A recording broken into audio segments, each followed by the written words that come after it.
حضرت خدیجہ رضی اللہ تعالیٰ عنہا کے والدین کا نام کیا تھا؟ حضرت خدیجہ رضی اللہ تعالیٰ عنہا کے پاس کتنی دولت تھی؟ حضرت خدیجہ رضی اللہ تعالیٰ عنہا کی عمر کتنی تھی؟ حضرت خدیجہ رضی اللہ تعالیٰ عنہا کی کتنی اولاد تھی؟ اس کے علاوہ حضرت خدیجہ الکبریٰ رضی اللہ تعالیٰ عنہا کے بارے میں اور بہت سے سوالات کے جوابات جاننے کے لیے اس ویڈیو کو اینڈ تک لازمی دیکھیں، اور اگر ویڈیو پسند آئے تو لائک، کمنٹ اور سبسکرائب کرنا نہ بھولیں۔ بسم اللہ الرحمن الرحیم۔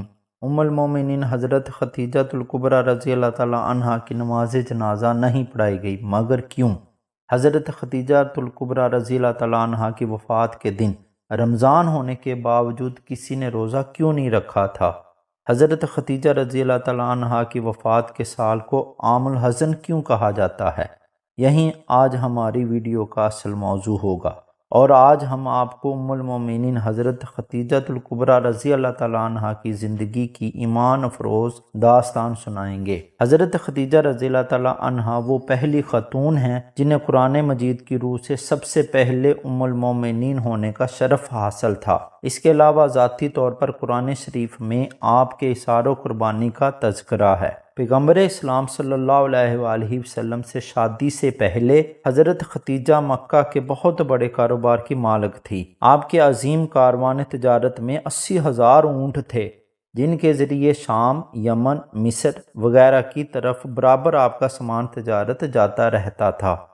شادی کے بعد آپ نے اپنا سارا مال اور ساری دولت حضور نبی کریم صلی اللہ علیہ وآلہ وسلم کے قدموں میں دی تاکہ اسلام کی نشو و نما کے کام آ سکے۔ ام المومنین حضرت خدیجہ الکبریٰ رضی اللہ تعالیٰ عنہا انتہائی با فضیلت خاتون تھی۔ آپ کے والد ماجد خویلد ابن اسد اور والدہ ماجدہ کا نام فاطمہ بنت زائدہ تھا۔ ان دونوں کا سلسلہ نسب آگے چل کر پیغمبر اسلام صلی اللہ علیہ وآلہ وسلم کے سلسلہ نسب سے مل جاتا ہے۔ آپ کی ولادت 15 سال قبل از عام الفیل اور 65 سال قبل ہجرت نبوی ہوئی۔ آپ نے 65 کی عمر میں وفات پائی اور مکہ کے مشہور قبرستان جنت المعلیٰ میں سپرد خاک ہوئی۔ حضرت ابو ہریرہ رضی اللہ تعالیٰ عنہ بیان کرتے ہیں کہ حضور نبی کریم صلی اللہ علیہ وآلہ وسلم کی بارگاہ میں حضرت جبریل علیہ السلام عرض گزار ہوئے، یا رسول اللہ صلی اللہ علیہ وآلہ وسلم، یہ خدیجہ ہیں جو ایک برتن لے کر آ رہی ہیں جس میں سالن اور کھانے پینے کی چیزیں ہیں۔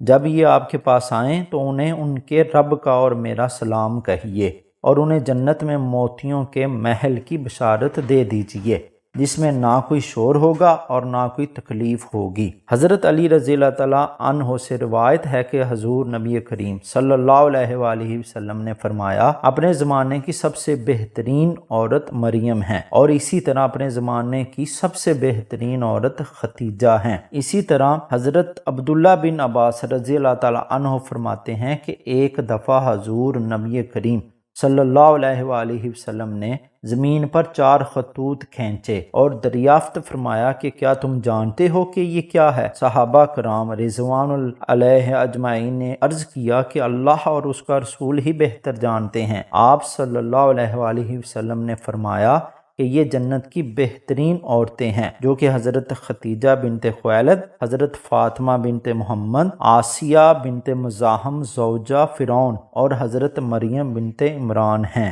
10 رمضان المبارک ام المومنین حضرت خدیجہ الکبریٰ رضی اللہ تعالیٰ عنہا کا یوم وفات ہے۔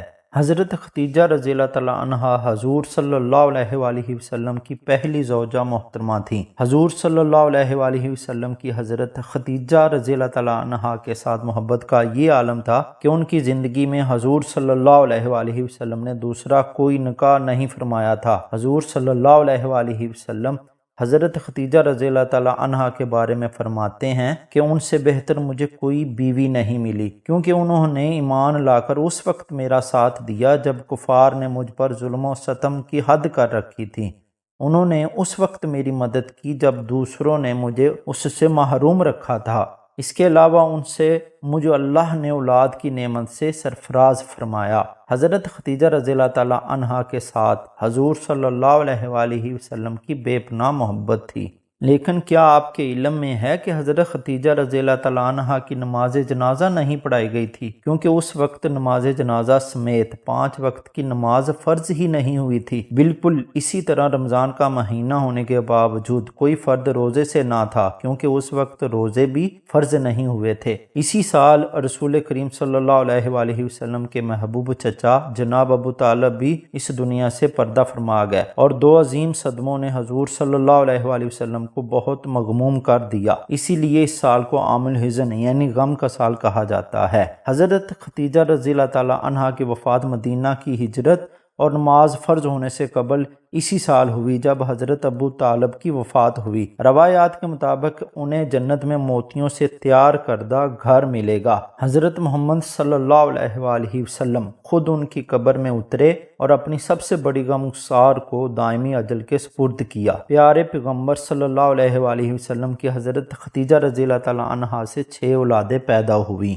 2 صاحبزادے جو بچپن میں انتقال کر گئے اور 4 صاحبزادیاں پیدا ہوئیں۔ حضرت قاسم بن محمد حضور صلی اللہ علیہ وآلہ وسلم کے سب سے بڑے بیٹے تھے، انہی کے نام پر آپ کی کنیت ابو القاسم تھی۔ ان کے بعد حضرت زینب بنت محمد صلی اللہ علیہ وآلہ وسلم حضور کی سب سے بڑی صاحبزادی تھیں۔ ان کے بعد حضرت عبداللہ بن محمد پیدا ہوئے، جنہوں نے بہت کم عمر پائی، چونکہ زمانہ نبوت میں پیدا ہوئے تھے، اسی لیے طیب اور طاہر کے لقب سے مشہور ہوئے۔ ان کے بعد حضرت رقیہ بن محمد صلی اللہ علیہ وآلہ وسلم، ان کے بعد حضرت ام کلثوم بنت محمد صلی اللہ علیہ وآلہ وسلم، اور آخر میں سیدہ کائنات حضرت فاطمہ رضی اللہ تعالیٰ عنہا پیدا ہوئیں۔ ان سب کی پیدائش میں 1 سال کا فرق تھا۔ حضرت ختیجہ رضی اللہ تعالیٰ عنہا اپنی اولاد کو بہت چاہتی تھیں، کیونکہ آپ مالی لحاظ سے بہت مستحکم تھی، اس لیے عقبہ کی لونڈی سلمہ کو بچوں کی پرورش پر مقرر کیا تھا۔ وہ ان کو کھلاتی اور دودھ پلاتی تھیں۔ اللہ پاک سے دعا ہے کہ وہ ان کی قبر پر کروڑوں رحمتوں کا نزول فرمائے، آمین یا رب العالمین۔